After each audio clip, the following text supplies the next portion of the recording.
Le rapporteur, il fait le lien entre le gouvernement et le Parlement. Donc le rapporteur, il est quand même très lié au gouvernement. Il doit aider le gouvernement à convaincre sa majorité de la justesse de ses propositions.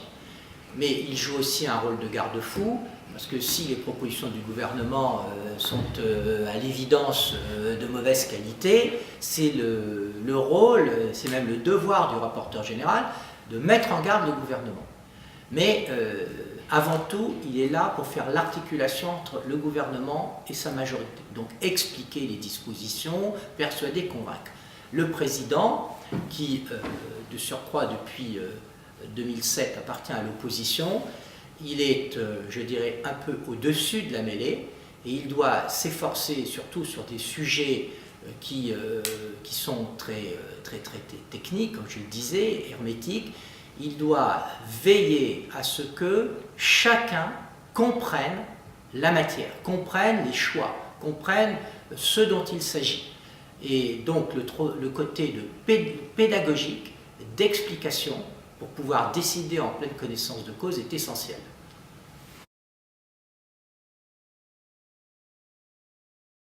Ce premier budget, c'est un budget qui fait la part belle, sinon exclusive, aux augmentations d'impôts. Les augmentations d'impôts sont telles que nous sommes aujourd'hui dans un régime d'overdose, overdose fiscale, et on entre dans ce qu'on appelle les rendements décroissants. Parce qu'en matière de fiscalité, il faut garder toujours en tête 3 adages très simples. Le premier, qu'il faut toujours avoir à l'esprit, c'est que l'impôt tue l'impôt. C'est-à-dire un excès d'impôt détruit la matière fiscale.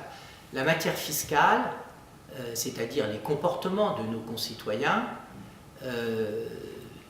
lorsque l'impôt est trop élevé, les comportements changent. Et chacun, que ce soit l'entreprise, que ce soit le particulier, cherche à contourner un impôt qu'il juge excessif.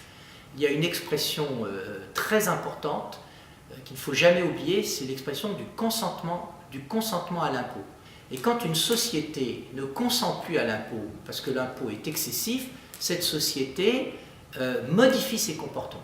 Donc je suis persuadé que les recettes qui sont attendues de cette envolée des taux de fiscalité, de cette envolée de la pression fiscale, ne seront pas en rendez-vous. Il y a un deuxième proverbe qui est très important, c'est qu'un bon impôt, c'est un vieil impôt. Un bon impôt, c'est un vieil impôt. Là, on assiste, alors je ne dis pas que la précédente majorité n'a pas aussi fauté, elle a fauté, c'est exact, mais là, on assiste à des modifications incessantes de la règle fiscale qui donnent le tournis, qui donnent le vertige, et quand le citoyen contribuable a le tournis, le vertige, il se réfugie il rentre dans sa coquille et il attend que ça se passe. Et puis il y a un troisième adage qui est peut-être le plus important, c'est que donner et reprendre ne vaut. Or, que se passe-t-il? On a pris aux entreprises pour à peu près 20, même plus de 20 milliards d'euros. Ce sont les décisions d'augmentation d'impôts qui ont été prises au mois de juillet dans le collectif, au mois d'octobre dans la loi de finances pour 2013. Et après avoir pris 20 milliards, aujourd'hui, en fin d'année, on va essayer de leur rendre 20 milliards par le biais du crédit d'impôt compétitivité.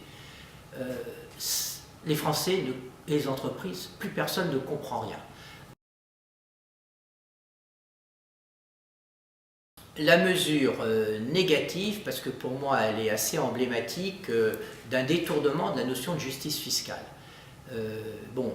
Toute la politique du gouvernement a été dictée avant tout par le mot justice. Justice. Chaque mesure a été présentée comme une mesure juste. Or j'observe que le non-plafonnement des niches fiscales, les avantages fiscaux très importants et qui vont même être augmentés, les avantages de niches fiscales vers lesquels s'orientent les plus riches de nos concitoyens sont maintenus, et c'est l'outre-mer. Et donc je m'interroge, pourquoi est-ce que l'outre-mer, qui bénéficie va bénéficier de tels avantages fiscaux. Quelle est la raison? Est-ce qu'il faut la chercher dans les résultats électoraux? J'espère que non. Mais en tout cas, la notion de justice me paraît complètement absente. Et donc ça jette quand même le doute sur ce qui devrait quand même inspirer une politique fiscale. La mesure positive, elle vient tard, c'est le crédit d'impôt compétitivité, mais à deux conditions. La première, c'est que précisément, il n'y ait aucune condition, pas de conditionnalité. Par exemple, qu'on n'exige pas des entreprises, soit qu'elles n'augmentent pas les dividendes, soit qu'elles n'augmentent pas les salaires des dirigeants, soit qu'il y ait autant d'hommes que de femmes, ou je ne sais, enfin toutes les conditions possibles et imaginables. Il faut zéro condition. Et la deuxième, c'est que ça ne s'applique qu'au secteur concurrentiel qui paye des impôts. Et sous ces conditions, ça peut être une bonne mesure.